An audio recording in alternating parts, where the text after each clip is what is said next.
Et si vous le voulez bien, on va s'occuper justement des marches de la Normandie avec Yann Kefelec, un coin que tu aimes particulièrement, certainement la plus bretonne des îles normandes. Je veux parler de Chausey. Ah oui, quand on parle de Chausey, moi je pense immédiatement à l'archipel Molène, c'est un peu le même genre.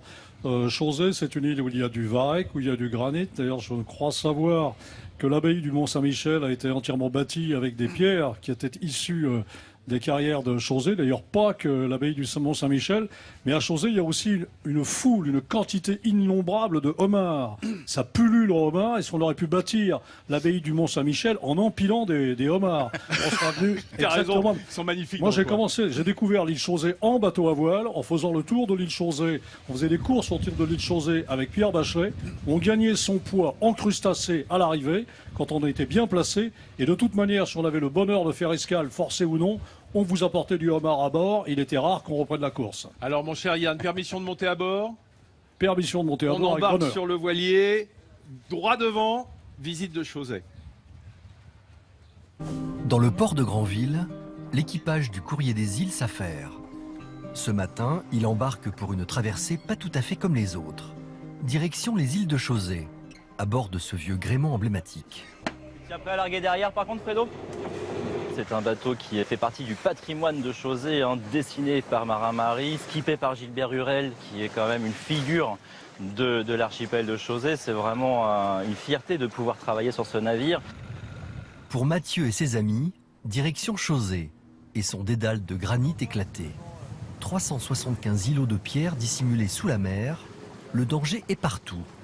Pour se faufiler entre les rochers, seul l'œil d'un marin aguerri peut déceler les bons repères. Et nos repères, ce sont les cailloux. À partir du moment où il y a un caillou qui est découvert ou non découvert, on va passer à gauche ou à droite. Et en fait, on n'a pas vraiment de chemin préétabli lorsque l'on rentre dans l'archipel. Ça dépend vraiment de la marée et de la météo. À Chausey, peu importe les chemins, une seule destination pour tout le monde, le paradis. Jean-Michel a depuis longtemps fait de cet archipel son havre de paix. Cet écrivain est né ici. Il en connaît tous les lieux emblématiques, comme le Château Renaud, propriété du célèbre industriel français. J'allais chercher le poêlé de Madame Renaud, que je lui apportais là. Je sonnais à la porte, là, c'était la gardienne qui venait m'ouvrir, et souvent c'était Madame Renaud qui descendait elle-même. Et j'ai l'image de cette vieille dame qui m'embrassait et qui me remerciait pour son poêlé. Cette île, son château, ses paysages d'une beauté à couper le souffle attirent les visiteurs. Et pour les loger et les nourrir, un seul lieu, l'unique hôtel-restaurant de l'archipel. Poutsou, tu peux finir d'écailler les barres, s'il te plaît? Merci. Dans son restaurant, chaque jour, Vincent réalise un petit miracle. Car sur l'île, à 1h30 du continent, il n'y a rien. Pas de légumes, pas de fruits, même pas d'eau courante. Il y a plus de contraintes, il faut penser à ne rien oublier. On oublie un produit, on est mort. Voilà, il faut attendre 2 jours après avant que le bateau arrive et nous l'importe. Pour Vincent, pas question de rater le bateau de ravitaillement. Chausey vit littéralement sous perfusion. Et à l'embarcadère, tout se croise. Touristes, marchandises, un joyeux capharnaüm qui n'a rien à envier à Rungis. Ben là, on attend nos colis, donc chacun récupère les colis qui lui appartiennent. Voilà, donc c'est à la criée. Alors que Vincent rejoint ses cuisines, les touristes, eux, peuvent partir à la rencontre des paysages de Chausey. Uniques et magiques. Alors là, t'es presque chez toi, Yann, à Chausey, hein?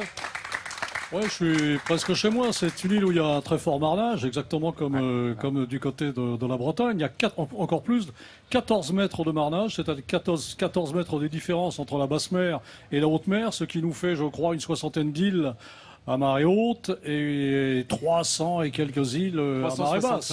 300, tu les as comptées, bravo. Une par jour de l'année. Didier Decoing, le Normand, connaît cette histoire aussi bien que moi. Oui, alors ce qui est extraordinaire, c'est que quand on parle de la Normandie, et on est ici pour le faire bien entendu, on pense souvent au bocage, on pense souvent aux prairies, aux pommiers, aux vaches. Mais cette vision des îles extrêmement sauvages, Françoise, c'est aussi ça la Normandie. Je ne sais pas si ça vous parle comme les prés. Oui, ça me parle beaucoup, la mer. Et puis là, ce qu'on vient de voir, c'est absolument magnifique. Mais c'est vrai que les prés verts normands me parlent beaucoup parce que c'est une terre d'élevage et que dans le Calvados sont tous les grands haras pur sang. Absolument. vous avez raison de le signaler. Je voudrais quand même demander à Olivier Poivre d'Arvor, qui est président du musée de la Marine et qui a d'ailleurs écrit avec son frère Patrick un livre sur les marins que j'adore. Ça, c'est vraiment la partie extrêmement maritime. Les histoires de marins autour de ces îles, elles sont nombreuses. L'histoire dit d'ailleurs que Chausey était relié au continent. Hein. Moi, je connais Chausey, j'ai fait un petit peu de bateau aussi, comme Yann. J'adore les îles anglo-normandes. Alors pour le coup, c'est pas la France. Je propose d'ailleurs que si jamais les Anglais votent pour la séparation avec l'Europe, on les récupère, hein, les îles anglo-normandes. Mais oui, mais elles appartiennent à la couronne, Olivier. Je sais, mais on devrait négocier les choses. Parce qu'il faut aller à Sark, Hermes, il y a quelque chose de la Bretagne, et de la Normandie là. Je suis bien d'accord avec toi, on se croit en Bretagne. C'est assez étonnant, voilà. Et quand on est breton aussi, c'est vrai qu'en Normandie, on est chez soi et pas complètement. On est un petit peu à l'étranger, ce qui fait que c'est très agréable.